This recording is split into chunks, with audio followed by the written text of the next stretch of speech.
des, des, des données théoriques où il ne faut pas supprimer l'octroi de mer parce que ça finance les communes. En fait, ce n'est pas du tout l'objet. C'est surtout le fait que l'octroi de mer, ce n'est pas quelque chose de technique, ce n'est pas seulement financier, mais c'est une donnée de souveraineté économique et fiscale. Et c'est ce support-là, et qu'il faut le réformer, mais dans le sens d'une production locale, c'est ce que vient de dire Christophe. Donc, pour abonder, renforcer ce discours politique, il faut des données, il faut des chiffres. Et un des partenaires qui me semblait important à associer dans cette réflexion, c'est l'université.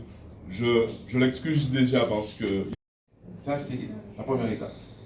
Je dis ça pourquoi dans le débat que nous avons, même s'il y a un consensus entre les régions, la Martinique, par exemple, et la Guyane, qui sont dans une démarche d'évolution statutaire différente, se dit que l'octroi de mer aujourd'hui, c'est bien, etc.